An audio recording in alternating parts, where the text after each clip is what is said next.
Oops, let me do this here. Okay.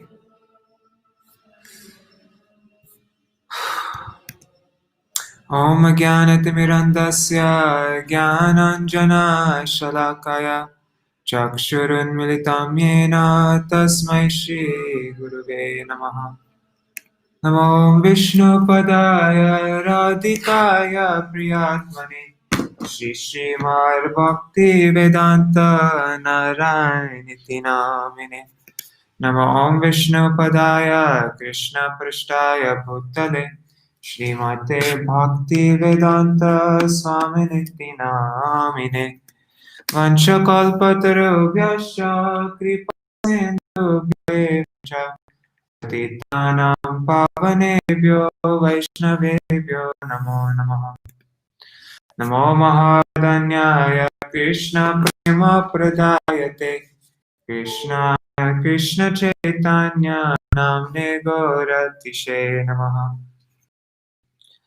Guruve Chandraya Radhikaya Tadalaya Krishnaya Krishna Bhaktaya Tarbhaktaya Namo Namaha. Yam Pravrajantam Anapetam Apeta Krityam Dvaipayano Virahakatara Ajuhavo Putreti Tanmayataya Taravo Binedu Stang Sarvabhuta Hridaya Munimanatosmi Narayanam Namaskrityam Narang Chaiva Narottamam Devim Saraswati Vyasam Tato Jaya Mudirayet Shrinvatang Swakata Krishna Punya Shravana Kirtana Vedantasto Yabhadrani Vedunoti Suritsatam Nashta Prayeshvavadreshu Nityam Bhagavata Sevaya Bhagavati Uttama Shloke Bhaktir Bhavati Naishtaki Tavai Vasmi Na Jivami Tvaya Vina Iti Vigyaya Radhe Tvam Nayamam Charanantikam Bhaktya Vihina Aparada Lakshay Kshiptastakama Ditarangamadhe Kripa Maitam Sharanam Prapana Vrinde Namaste Charanarvindam Bhaja Shri Krishna Chaitanya Prabhu Nityananda Shri Advaita Gadadhar Shivasari Gaur Bhakta Vrinda Hare Krishna Krishna Krishna Hare Hare Hare Ram Rama Rama Hare Hare.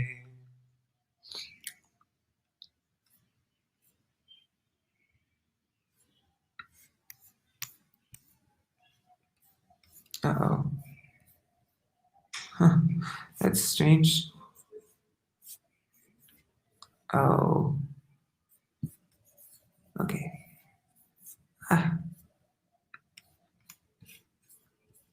There.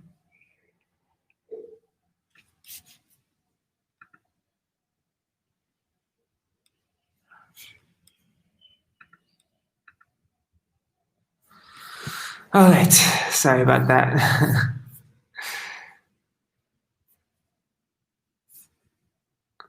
So, where's my book?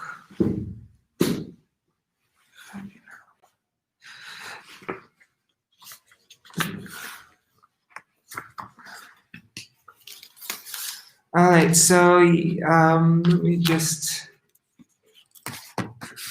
do a quick. I'm just going to quickly read the translations from the last verses that we read yesterday. The conversation between Manu and Kardama. Vidura said, "The line of Swayambhuva Manu was most esteemed. O worshipful sage, I beg you, please give me account of this race, whose progeny multiplied through sexual intercourse." The two great sons of Swayambhuva Manu, Priyavrata and Uttanapad, ruled the world, consisting of 7 islands, just according to religious principles. O holy Brahman, O sinless one, you have spoken of his daughter, known by the name Devahuti, as the wife of the sage Kardama, the lord of created beings. How many offspring did that great yogi beget through How many offspring did that great yogi beget through the princess, who was endowed with eightfold protection and yoga principles? Oh, pray, tell me this, for I am eager to hear it. O holy sage, tell me how the worshipful Ruchi and Daksha, the son of Brahma, generated children after securing as their wives the other two daughters of Swayambhuva Manu. The great sage Maitreya replied, commanded by Lord Brahma to beget children in the worlds, the worshipful Kardama Muni practiced penance on the bank of the river Saraswati for a period of 10,000 years.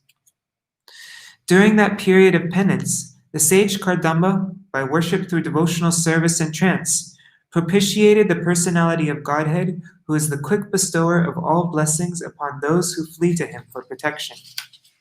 Then, in the Satya Yuga, the lotus-eyed Supreme Personality of Godhead, being pleased, showed himself to that Kardama Muni and displayed his transcendental form, which can be understood only through the Vedas.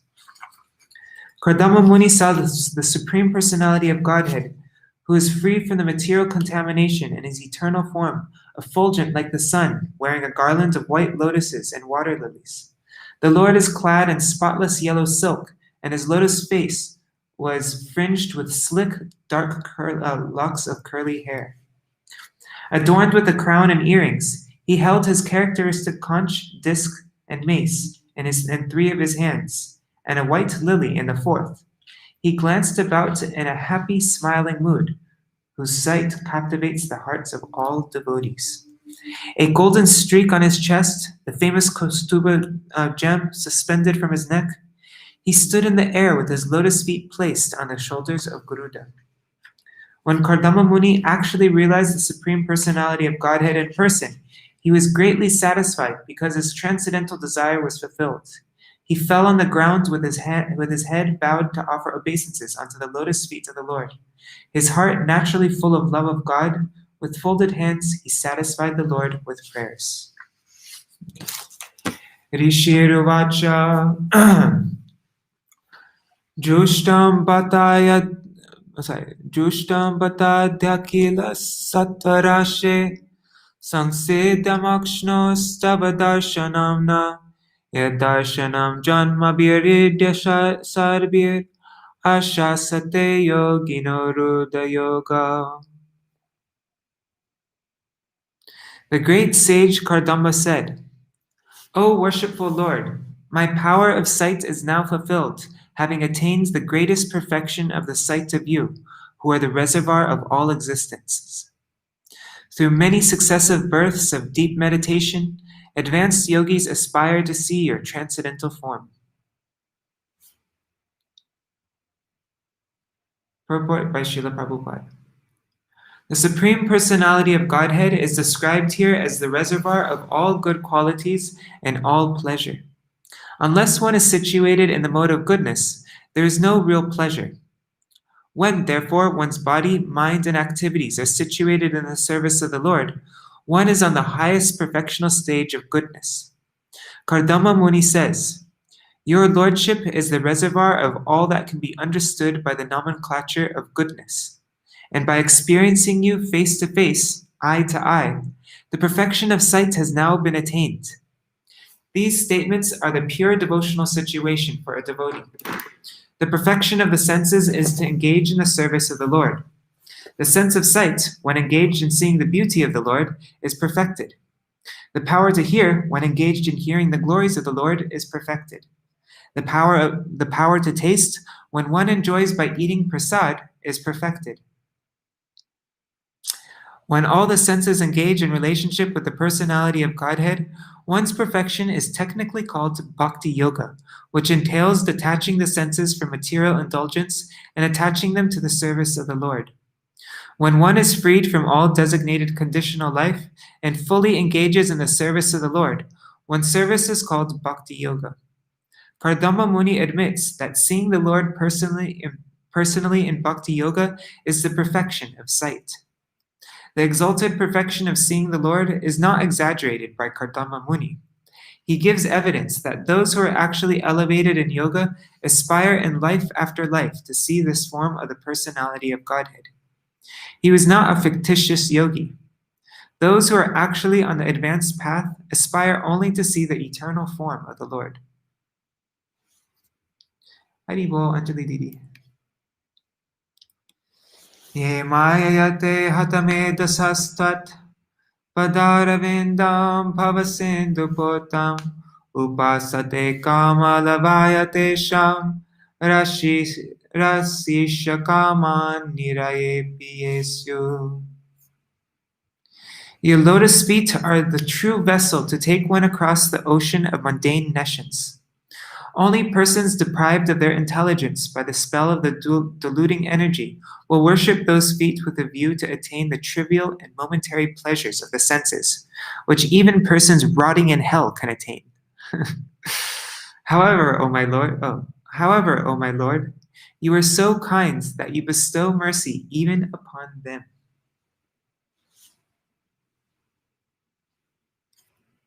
Purport. One second.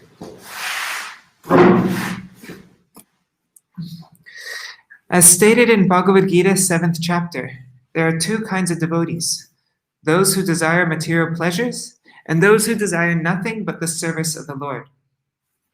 Material pleasures can be attained even by hogs and dogs, whose condition of life is hellish. The hog also eats, sleeps, enjoys sex life to the full extent, and it is also very much satisfied with such hellish enjoyment of material existence. Modern yogis advise that because one has senses, one must enjoy to the fullest extent like cats and dogs. Yet one can go on and practice yoga. This is condemned here by Kardama Muni. He says that such material pleasures are available for cats and dogs in a hellish condition. The Lord is so kind that if so-called yogis are satisfied by hellish pleasures, he can give them facilities to attain all the material pleasures they desire. But they cannot attain the perfectional stage attained by Kardama Muni. Hellish and demoniac persons do not actually know what is the ultimate attainment in perfection, and therefore they think that sense gratification is the highest goal of life. They advise that one can satisfy the senses and at the same time, by reciting some mantra and by some practice, can cheaply aspire for perfection. Such persons are described here as Hatha Medhasa, which means those whose brains are spoiled. They aspire for material enjoyment by perfection of yoga or meditation. In Bhagavad Gita, it is stated by the Lord that the intelligence of those who worship the demigods has been spoiled. Similarly, here too it is stated by Kardama Muni that one who aspires after material enjoyment by practice of yoga has spoiled his brain substance and is fool number one. Actually, the intelligent practitioner of yoga should aspire for nothing else but to cross over the ocean of nescience by worshiping the personality of Godhead and to see the lotus feet of the Lord. The Lord is so kind, however, that even today, persons whose brain substance is spoiled are given the benediction to become cats, dogs, or hogs and enjoy material happiness from sex life and sense gratification. The Lord confirms this benediction in Bhagavad Gita. Whatever a person aspires to receive from me, I offer him as he desires. Tata sachaham paribodu kaman samana shilam grihame dathenum upeyivan mulam ashesha mulam durashaya kama dukham grihasya. Therefore, desiring to marry a girl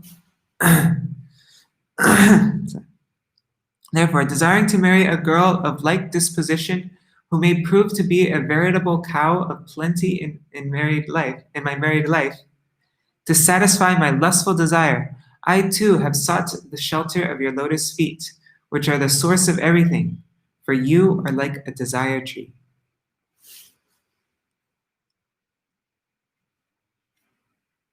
Purport: in spite of his condemning persons who approach the Lord for material advantages, Kardama Muni expressed his material inability and desire before the Lord by saying, "Although I know that nothing material should be asked from you, I nevertheless desire to marry a girl of like disposition." The phrase like disposition is very significant.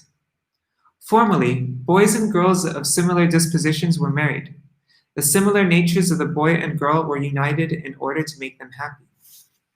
Not more than 25 years ago, and perhaps it is still current, parents in India used to consult the horoscope of the boy and girl to see whether there would be a factual union in their psychological conditions. These considerations are very important. Nowadays, marriage takes place without such consultation, and therefore, soon after the marriage, there is divorce. Said that like a New Yorker. There is divorce and separation. Formerly, husband and wife used to live together peacefully throughout their whole lives. But nowadays, it is a very difficult task. Kardama Muni wanted to have a wife of like disposition because a wife is necessary to assist in spiritual and material advancement. It is said that a wife yields the fulfillment of all desires in religion, economic development, and sense gratification. If one has a nice wife, he is to be considered a most fortunate man. In astrology, a man is considered fortunate who has great wealth, very good sons, or a very good wife. Of these three, one who has a very good wife is considered the most fortunate. Before marrying, one should select a wife of like disposition and not be enamored by so-called beauty or other attractive features for sense gratification. In the Bhāgavatam 12th canto, it is said that in the Kali Yuga, marriage will be based on the consideration of sex life. As soon as there is deficiency in sex life, the question of divorce will arise. Kardama Muni could have asked for his benediction from Uma, for it is recommended in the scriptures that if anyone wants a good wife, he should worship Uma. But he preferred to worship the Supreme Personality of Godhead because it is recommended in the Bhāgavatam that everyone, whether he is full of desires, has no desire, or desires liberation, should worship the Supreme Lord. Of these three classes of men, one tries to be happy by fulfillment of material desires. Another wants to be happy by becoming one with the Supreme. And another, the perfect man, is a devotee. He does not want anything in return from the personality of Godhead. He only wants to render transcendental loving service. In any case, everyone should worship the Supreme Personality of Godhead, for he will fulfill everyone's desire. The advantage of worshiping the Supreme Person is that even if one has desires for material enjoyment, if he worships Krishna, he will gradually become a pure devotee and have no more material hankering. Prajapateste vachasa dishatantya loka kilayam kamahatanupata aham cha lokanugato bahami balem cha shukla nimishayatubhyam. O my Lord, you are the master and leader of all living entities. Under your direction, all conditioned souls, as if bound by a rope, are constantly engaged in satisfying their desires. Following them, O embodiment of religion, I also bear oblations for you, who are eternal time. Purport. In the Katha Upanishad, it is stated that the Supreme Lord is the leader of all living entities. He is their sustainer and the awarder of all their necessities and desires. No living entity is independent.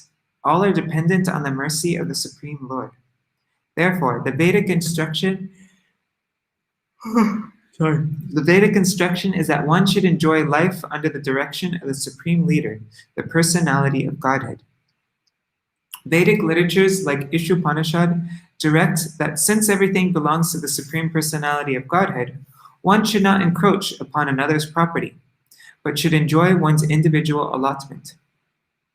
The best program for every living entity is to take direction from the Supreme Lord and enjoy material or spiritual life. A question may be raised. Since Kardama Muni was advanced in spiritual life, Why then did he not ask the Lord for liberation? Why did he want to enjoy material life in spite of his personally seeing and experiencing the Supreme Lord? The answer is that not everyone is competent to be liberated from material bondage. It is everyone's duty, therefore, to enjoy according to his present position, but under the direction of the Lord or the Vedas. Sorry, I went to sleep at 2 o'clock this morning.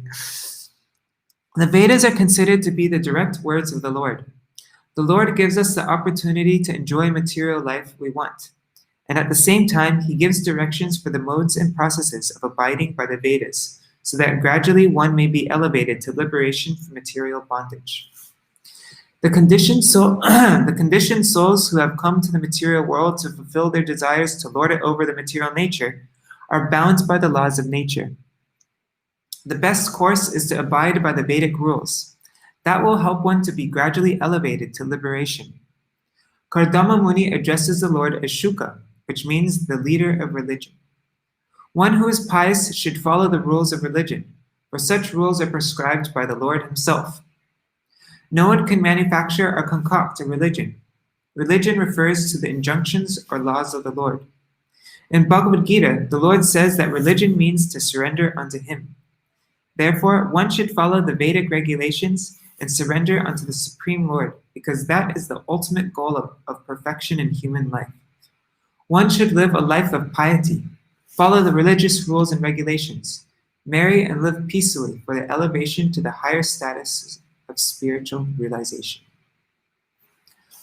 Lokangscha lokanugatam pasumcha hitva shitaste charanakta parasparam tvad gunavada sindhu piyusha niryapita deha dharma.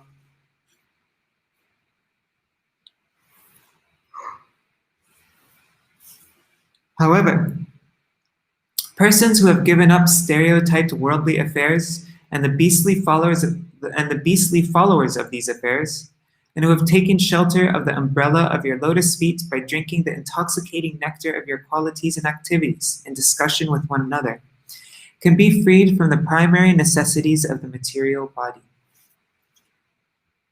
Purport. After describing the necessity of married life, Kardama Muni asserts that marriage and other social affairs are stereotyped regulations for persons who are addicted to material sense enjoyment. So I just want to glance at this translation again.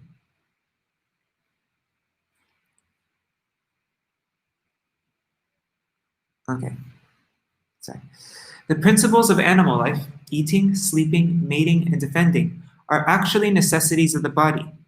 But those who engage in transcendental Krishna consciousness, giving up all the stereotyped activities of this material world, are freed from social conventions. Conditioned souls are under the spell of material energy, or eternal time, past, present, and future. But as soon as one engages in Krishna consciousness, he transcends the limits of past and present and becomes situated in the eternal activities of the soul. One has to act in terms of the Vedic injunctions in order to enjoy material life. But those who have taken to the devotional service of the Lord are not afraid of the regulations of this material world. Such devotees do not care for the conventions of material activities. They boldly take to that shelter, which is like an umbrella against the sun of repeated birth and death. Constant transmigration of the soul from one body to another is the cause of suffering in material existence. This conditional life in material existence is called samsara. One may perform good work and take his birth in a very nice material condition, but the process under which birth and death take place is like a terrible fire. Srila Vishwanath Chakravarti Thakur, in his prayer to the spiritual master, has described this. Samsara, at the repetition of birth and death, is compared to a forest fire. A forest fire takes place automatically, without anyone's endeavor, by the friction of dried wood, and no fire department or sympathetic person can extinguish it. The raging forest fire can be extinguished only when there is a constant downpour of water from a cloud. The cloud is compared to the mercy of the spiritual master. Samsaradava nalalita loka. By the grace of the spiritual master, the cloud of mercy, the karunya guna gunatvam, the spiritual master, the cloud of mercy of the personality of Godhead is brought in.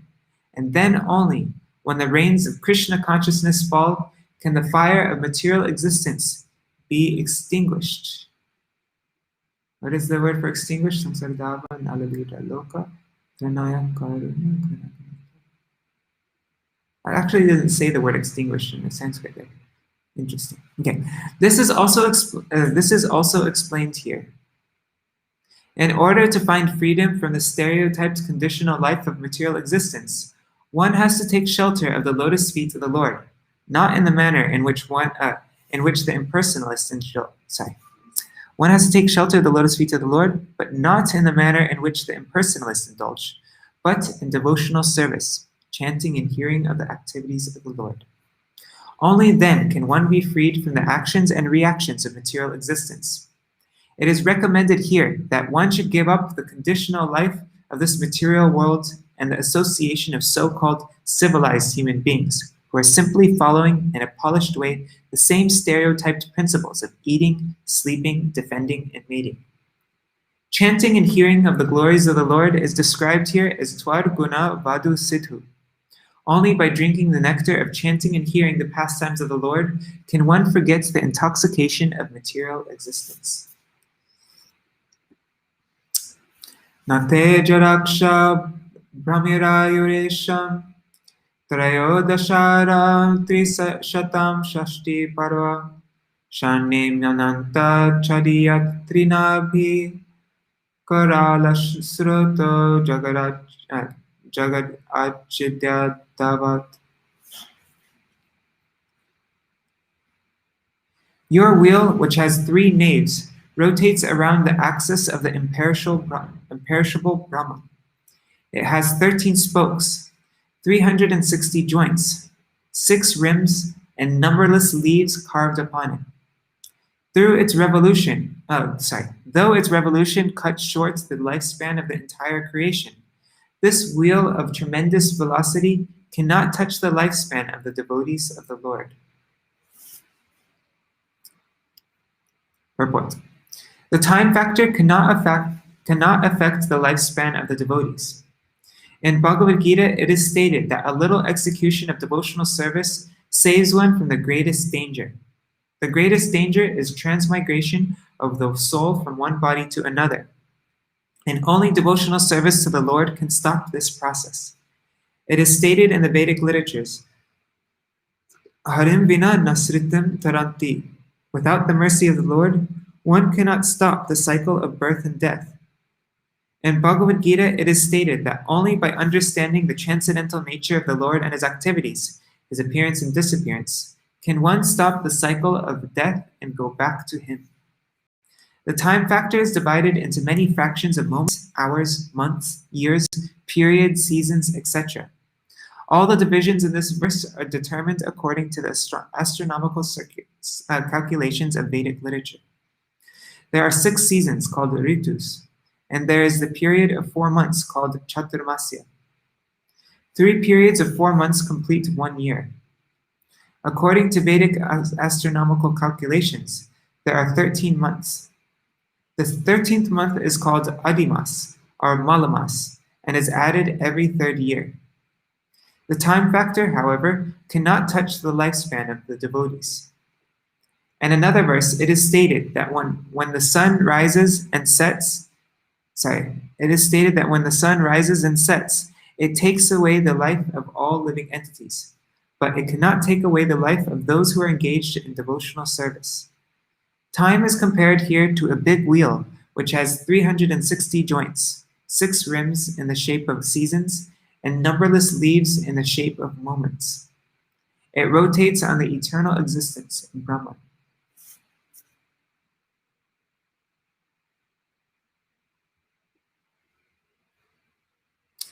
Eka swayam sam jagata sasrikshaya Dvitiyayatman adiyogamayaya Srija sada pasi punar grashishyase yatornanabhir bhagavan swashaktivi. My dear Lord, you alone create the universes. O Personality of Godhead, desiring to create these universes, you create them, maintain them, and again wind them up by your own energies, which are under the control of your second energy called Yoga Maya. Just as a spider creates a cobweb by its own energy and again winds it up. Purport. In this verse, two important words nullify the impersonalist theory that everything is God. Here, Kardama says, O Personality of Godhead, you are alone, but you have various energies. The example of the spider is very significant also. The spider is an individual living entity, and by its energy, it creates a cobweb and plays on it. And whenever it likes, it winds up the cobweb, thus ending the play. When the cobweb is manufactured by the saliva of the spider does not become impersonal. Similarly, the creation and manifestation of the material or spiritual energy does not render the creator impersonal. Here, the very prayer suggests that God is sentient and can hear the prayers and fulfill the desire of the devotee. Therefore, he is Satchidananda Vigraha, the form of bliss, knowledge, and eternity.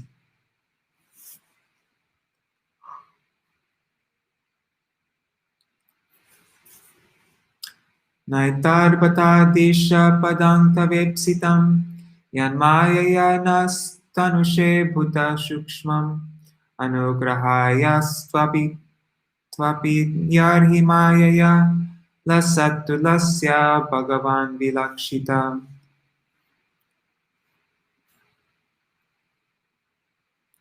My dear Lord, although it is not your desire, you manifest this creation of gross and subtle elements just for our sensual satisfaction. Let your causeless mercy be upon us, for you have appeared before us in your eternal form, adorned with a splendid wreath of tulsi leaves. Purport. It is clearly stated here that the material world is not created by the personal will of the Supreme Lord. It is created by his external energy because the living entities want to enjoy it. This material world is not created for those who do not want to enjoy sense gratification, who constantly remain in transcendental loving service and who are eternally Krishna conscious. For them, the spiritual world is eternally existing, and they enjoy there. Elsewhere in the Śrīmad Bhāgavatam, it is stated that for those who have taken shelter of the lotus feet of the Supreme Personality of Godhead, this material world is useless. Because this material world is full of danger at every step, it is not meant for the devotees, but for living entities who want to lord it over the material energy at their own risk.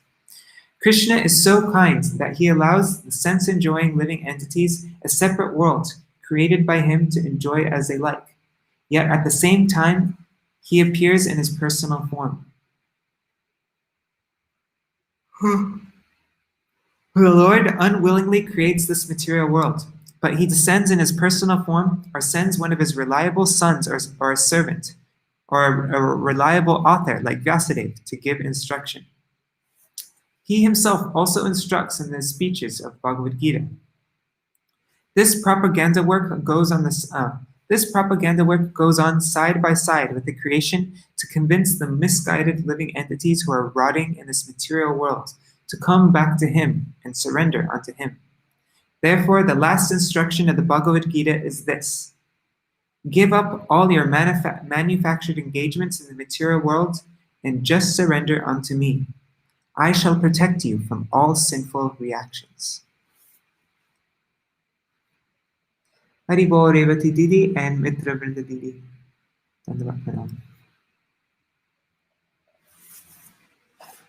Tangtvana Putyo Parata Kriyartam Swamayaya Vartita Lokatantram Namam Yad Bhikshnam Naminiyad Pada Sarojam Alpi Yasikama Varsham.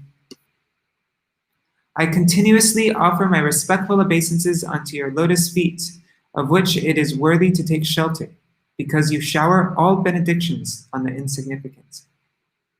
To give all living entities detachment from fruitive activity by realizing you, you have expanded these material worlds by your own energy.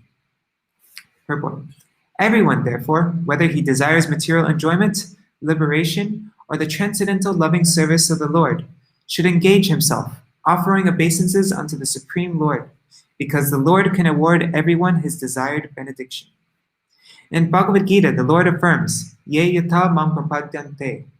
Anyone who desires to be a successful enjoyer in this material world is awarded that benediction by the Lord. Anyone who wants to be liberated from the entanglement of this material world is given liberation by the Lord. And anyone who desires to constantly engage in his service in full Krishna consciousness is awarded that benediction by the Lord. For material enjoyment, he has prescribed so many ritualistic sacrificial performances in the Vedas, and thus people may take advantage of those instructions and enjoy material life in higher planets or in a noble aristocratic family. These processes are mentioned in the Vedas, and one can take advantage of them. It is similar with those who want to be liberated from this material world.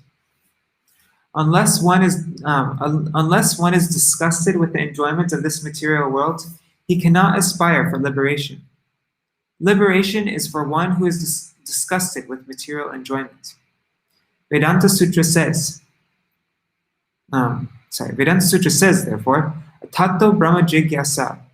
Those who have given up the attempt to be happy in this material world can inquire about the absolute truth. For those who want to know the absolute truth, the Vedanta Sutra is available, as is Śrīmad Bhāgavatam, the actual explanation of Vedanta Sutra. Since Bhagavad Gita is also Vedanta Sutra, by understanding Śrīmad Bhāgavatam, Vedanta Sutra, or Bhagavad Gita, one can obtain real knowledge. When one obtains real knowledge, he becomes theoretically one with the Supreme. And when he actually begins the service of Brahma, or Krishna consciousness, he is not only liberated, but situated in his spiritual life. Similarly, for those who want to lord it over material nature, there are so many departments of material enjoyment. Material knowledge and material science are available, and the Lord provides for persons who want to enjoy them. The conclusion is that one should worship the Supreme Personality of Godhead for any benediction. The word Kamavarsham is very significant, for it indicates that if he satisfies the desire of anyone who approaches, it indicates that he satisfies the desire of anyone who approaches him. But one who sincerely loves Krishna and yet wants material enjoyment is in perplexity. Krishna, being very kind towards him, gives him an opportunity to engage in the transcendental loving service of the Lord, and so he gradually forgets the hallucination. What's that verse from Chaitanya Charitamrita? Ami Vidya something tare Vishai Kenit Devo. Swacharanamrita. He says that, I can't remember the verse right now, but he says that the living entities, my devotees who have material desires, they may worship me for material things. But why should I give them material enjoyment? But I'm not foolish. I know. And so why should I give them material enjoyment? Instead, I'll give them the nectar of my lotus feet, by which they will give up all their material desires. That's from Chaitanya Charitamrita. Rishiruvacha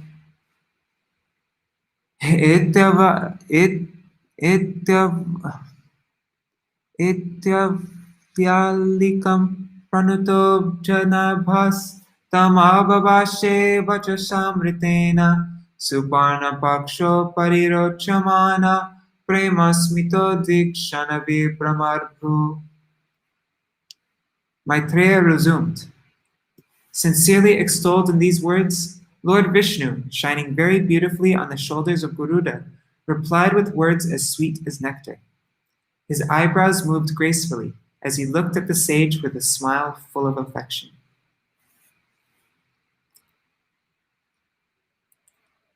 Remember, we're in a conversation of Maitreya with Vidura, and he's telling the story about Kardama.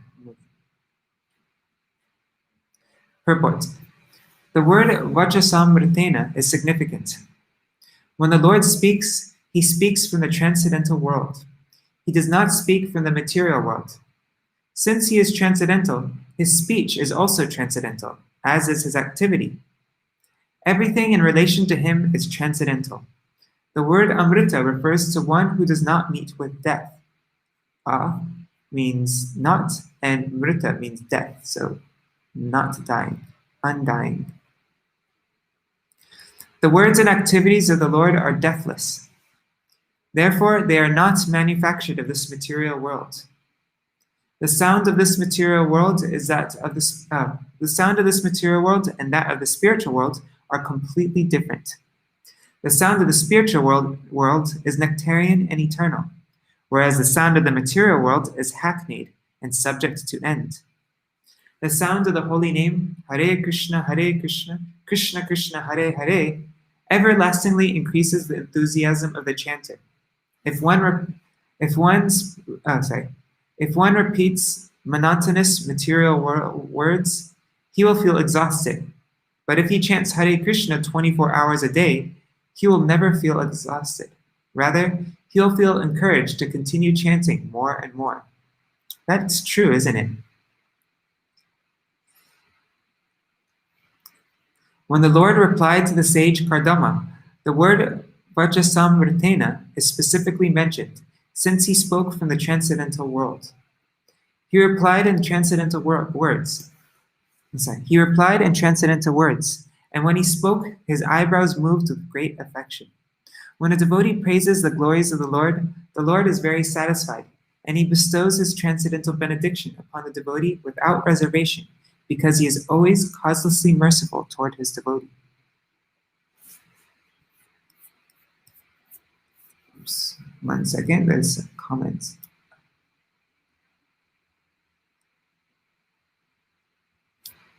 Revati is asking, is Sanskrit a spiritual language? Does Krishna speak in Goloka Vrindavan? I can't give the best answer for this. If anybody else has a better answer, let me know. But yeah, I'm pretty sure Sanskrit is a transcendental language. But I think that language in the spiritual world is beyond anything that's in this material world. So I don't think the exact language that is spoken there is here. This is just my speculation. But yeah, I don't think the exact language that they speak in this spiritual world is here. I don't know. But yeah, I do think it's a spiritual language. Shri Bhagavan Uvacha. But yeah, this is just me also. I just think that that's not like authoritative what I just said. Viditva tava chaityame puraiva samayojitat yadartam atmaniyamais tvayaivaham samarchita. The Supreme Lord said, having come to know what was in your mind, I have already arranged for that for which you have worshipped me, well through your mental and sensory discipline.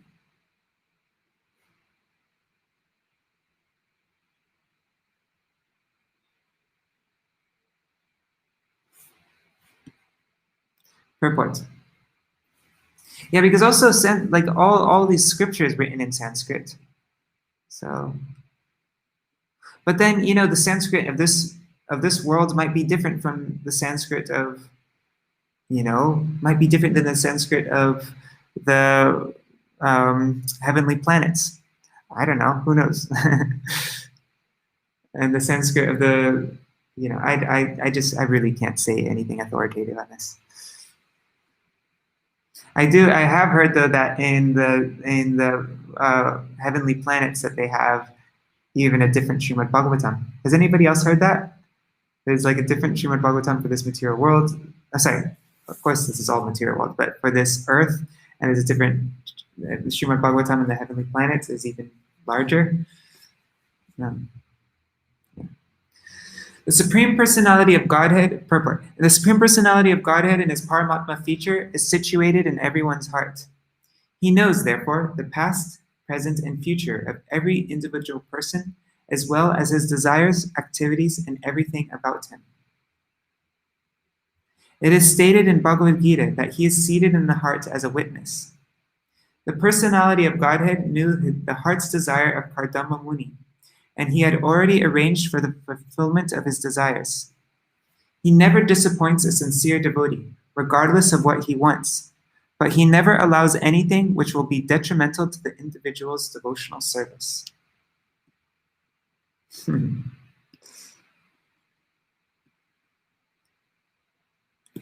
Navai jatu mrishaiva syat prajadyaksha mararhanam bhavar videshvatitaram mai sangribhitatmanam. The Lord continued, "My dear Rishi, O leader of the living entities, for those who serve me in devotion by worshipping me, especially persons like you who have given up everything unto me, there is never any question of frustration." Purport. Even if he has some desires, one engaged in the service of the Lord is never frustrated. Those engaged in his service are called sakam and akam. Sakam with desire and akam without desire. Those who approach the Supreme Personality of Godhead with desires for material enjoyment are called sakam. And those devotees who have no material desires for sense gratification, but serve the Lord out of spontaneous love for him, are called akam. Sakam devotees are divided into 4 classes: those in distress, those in need of money, the inquisitive, and the wise. Someone worships the Supreme Lord because of bodily or mental distress. Someone else worships the Supreme Lord because he is in need of money. Someone else worships the Lord out of inquisitiveness to know him as he is. And someone else wants to know the Lord as a philosopher can know him, by the research work of his wisdom. There is no frustration for any of these 4 classes of men. Each is endowed with the desired result of his worship. Indira Mataji says, yes, differences are there, but Sanskrit is a spiritual language. Yes. Awesome. Prajapati Sutta Samran Manur Vikyata Mangala Brahmavartam Yodhivasan Shasti Saptar Navam Mahim. How are we doing on time? 7:58. Oh my God, we're getting close. Okay, the Emperor Swayambhuva Manu, the son of Lord Brahma, who is well known for his righteous acts, has his seat in Brahmavarta and rules over the earth with its 7 oceans. Purport. Sometimes it is stated that Brahmavarta is part of Kurukshetra, or that Kurukshetra itself is situated in Brahmavarta, because the demigods are recommended to perform spiritual ritualistic performances in Kurukshetra. But in others' opinion, Brahmavarta is a place in Brahmaloka, where Swayambhuva ruled. There are many places on the surface of this earth, which are known in the higher planetary systems. We have places on this planet like Vrindavan, Dwarka, and Mathura, but they are also eternally situated in Krishnaloka. There are many similar names on the surface of the earth, and it may be that in the Bohr age, Swayambhuva Manu ruled this planet, as stated here. The word Mangala is significant. Mangala means one who is elevated in every respect in the opulences of religious performances, ruling power, cleanliness, and all other good qualities. Vikyata means celebrated. Swayambhuva Manu was celebrated for all good qualities and opulences.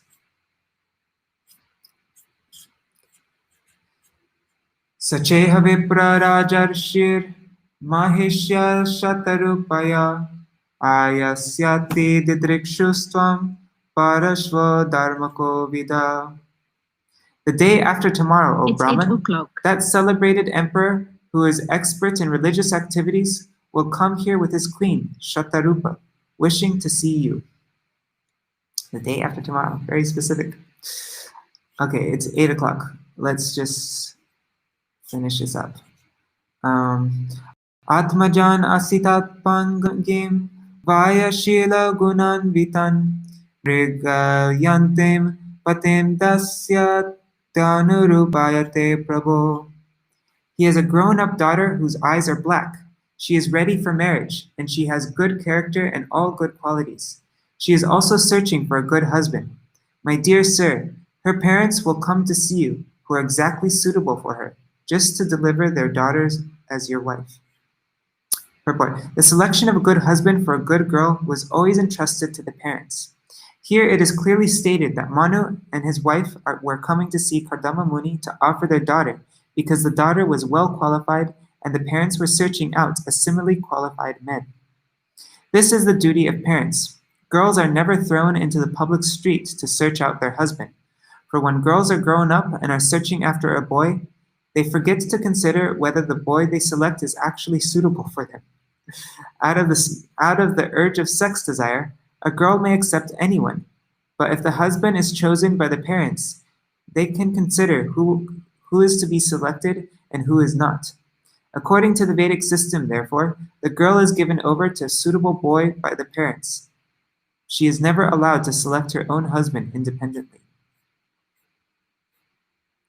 Okay, so I said that we were going to read, like I wrote in our thing that we're going to read to verse 30, but I think we'll just stop at verse 28. I'll just read the translations though, just so that we finish at least this point. That princess, O holy sage, will be just the type you have been thinking of. Sorry. That princess, O holy sage, will be just the type you have been thinking of in your heart for all these long. When I get nervous, I can't read. So it will be just the type you have been thinking of in your heart for all these long years. She will soon be yours and will serve you to your heart's content. She will bring forth 9 daughters from the seed sown in her by you, and through the daughters you beget, the sages will duly beget children. With your heart cleansed by properly carrying out my command, resigning to me the fruits of all your acts, you will finally attain me. Showing compassion to all living entities, you will attain self-realization, giving assurance of safety to all. Giving assurance of safety to all, you will perceive your own self as well as all the universes in me, and myself in you. Oh, that's a long purport. O great sage, I shall manifest my own plenary portion through your wife, Devahuti, along with your 9 daughters, and I shall instruct her in the system of philosophy that deals with the ultimate principles or categories. And then Maitreya went on. Thus, having spoken to Kardama Muni, the Lord, who reveals himself only when the senses are in Krishna consciousness, departed from that lake called Bindu Surova, which is encircled by the river Saraswati. Okay, so we'll be reading from verse 28 on tomorrow. I just wanted to finish that part though, otherwise, yeah. All right. Hare Krishna, Krishna Krishna, Hare Hare, Hare Rama, Rama Rama, Hare Hare. Hare Krishna, Krishna Krishna, Hare Hare, Hare Ram, Ram Ram, Hare Hare. Hare Krishna, Krishna Krishna, Hare Hare, Hare Ram, Ram Ram, Hare Hare. Hari Bol, Hari Bol, Hari Bol, Nitai Gaur, Hari Bol, Nitai Gaur, Hari Bol, Hari Bol, Hari Bol, Nitai Gaur, Hari Bol. Jai Shri Guru Gauranga Gandharvika Giridhari, Shri Radha Vinod Bihari Ju ki Jai, Shri Govinda Gopinath Maran Mohan Ju ki Jai, Nityarupa Vishnu Vishnupad, Ashtatara Shata Shri Srimad Srila Bhaktivedanta Narayan Goswami Maharaj Shri Gurudev ki Jai. Nitilapa Vishnu Vishnupad Ashtatarashata Shishmad Srila Bhakti Grantha Vaman Gosai Maharaj Ki Jai. Nitilapa Vishnu Vishnupad Ashtatarashata Shishmad Srila Bhakti Vedanta Swami Maharaj Srila Prabhupada Ki Jai. Nitilapa Vishnu Vishnupad Ashtatarashata Shishmad Srila Bhakti Pragyan Keshav Gosai Maharaj Ki Jai. Nitilapa Vishnu Vishnupad Ashtatarashata Shishmad Srila Bhakti Siddhanta Saraswati Gosai Prabhupada Ki Jai. Nitilapa Vishnu Maha Bhagavat Srila Gokshara Babaji Maharaj Ki Jai. Nitilapa Vishnu Srila Satchidananda Bhakti Vinod Thakur Ki Jai. Nitilapa Vishnu Vaishnav Sarvabhauma Srila Jagannath Das Babaji Maharaj Ki Jai. Shri Rupa Nugauriya Guru Varga Ki Jai. Shri Rupa Sanatan Pata Raghunath. Shri Jeev Gopal Pata Dashraghunath Shara Gosai Prabhu Ki Jai. Shri Sarup Damodar Rai Ramanandari Shri Gaur Parshad Vrinda Ki Jai. Namachay Srila Haridas Thakur Ki Jai. प्रेम से कहो श्री कृष्ण चैतन्य प्रभु नित्यानंद श्री अद्वैत गदाधर शिवासरी गौर भक्त वृंद की जाय। श्री क्षेत्र मंडल गौर मंडल ब्रज मंडल मथुरा वृंदावन धाम की जाय। सर्व अभिष्ट प्रदात गिरिराज महाराज की जाय। श्री राधा कुंड श्याम कुंड की जाय। श्री मुन देवी गंग देवी की जाय। श्री तुलसी महारानी वृंद देवी की जाय। श्री भक्ति देवी की जाय। श्री पूर्णमासी योगमाय की जाय। श्री गोपेश्वर महादेव की जाय। श्री हरिनाम संकीर्तन की जाय। अनंत कोटि वैष्णव वृंद की जय। समागत गौर भक्त वृंद की जय। श्री निताय गौर प्रेमानंदे हरि हरि बोल। वृंदाय तुलसीदेवाय प्रियाय केशवाय च कृष्ण भक्ति परदेवी सत्यवताय नमो नमः। वंशा कल्पतरुभ्यश्च कृपा सिन्धुभ्यैव च पतितानां पावनेभ्यो वैष्णवेभ्यो नमो नमः। Dandavat pranams. See you all tomorrow. Thanks for reading with me. Hari Bol.